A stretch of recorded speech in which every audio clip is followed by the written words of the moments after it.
మనం ఏదైనా super market లేదా డిపార్ట్మెంటల్ స్టోర్ గాని వెళ్ళినప్పుడు అక్కడ దాదాపు అన్ని వస్తువుల ధరలు కూడా 99, 199 లేదా 499 అని ఇలా ఉంటాయి. అయితే ఈ ధరల్ని మొదట 1896లో యుఎస్ఏలో వానా మేకర్స్ అనే డిపార్ట్మెంటల్ స్టోర్ లో ప్రారంభించారు. ఈ ధరల్ని అప్పుడలా పెట్టడానికి కారణం వేరే అయినప్పటికీ క్రమంగా ఇదొక మార్కెటింగ్ టెక్నిక్ గా మారింది. చివరికి మొబైల్ రీఛార్జ్ ప్లానింగ్ లో కూడా ఇలానే ఉంటున్నాయి. ఈ ధరల్ని ఇలా ఎందుకు పెడతారు, దీని వెనుకున్న కారణమేంటో ఇప్పుడు చూద్దాం. మనలో ఉండే లెఫ్ట్ డిజిట్ ఎఫెక్టే దీనికి ప్రధాన కారణం. అంటే మనం ఏదైనా నెంబర్ ని చదివేటప్పుడు ఎడమ నుండి కుడి వైపుకు చదువుతుంటాం. అప్పుడు అందులో ఉండే చివర ఉన్న నెంబర్ కన్నా మొదట ఉన్న నెంబర్ మన మీద ఎక్కువ ప్రభావం చూపిస్తుంది.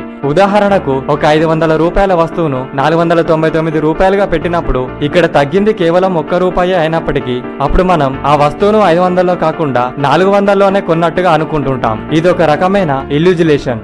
అందుకే ఈ ధరల్ని సైకాలజికల్ ప్రైజింగ్ అని అంటారు.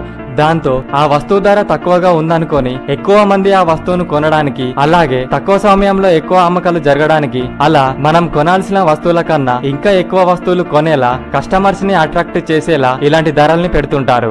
ఇక దీని వెనకాల ఒక రకమైన స్కామ్ కూడా ఉందని ఒక అంచనా. ఉదాహరణకు మనం ఏదైనా సూపర్ మార్కెట్ లేదా డిపార్ట్మెంటల్ స్టోర్ గాని వెళ్ళామనుకుందాం. అక్కడ ఒక వస్తువు ధర 499 రూపాయలు అయితే మనం 500 రూపాయలు ఇస్తాం. మళ్ళీ ఆ 1 రూపాయిని తిరిగి అడగం. ఇప్పుడు ఆ షాపు వాళ్ళు 499 రూపాయలకు మాత్రమే లెక్క చూపించి ట్యాక్స్ పే చేస్తారు. కానీ ఎక్స్ట్రాగా వచ్చిన ఆ 1 రూపాయి లెక్కల్లోకి రాదు. దానికి ఎటువంటి ట్యాక్స్ ఉండదు. అప్పుడు మన వల్ల ఆ షాప్ కి 1 రూపాయి మిగిలింది.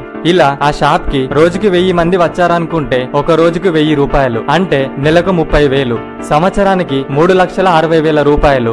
ఇలా దేశమంతటా ఆ షాప్ బ్రాంచెస్ ఒక 300 ఉన్నాయనుకుంటే అన్ని కలిపి సంవత్సరానికి 10,80,00,000 రూపాయలు జమ అవుతాయి. అప్పుడివి ఏ అకౌంట్ లోకి రావు. దీనికి ఎటువంటి ట్యాక్స్ కూడా కట్టనవసరం లేదు. అలా 1 రూపాయి తగ్గించి ధరలను పెట్టడానికి ఇది కూడా ఒక కారణం.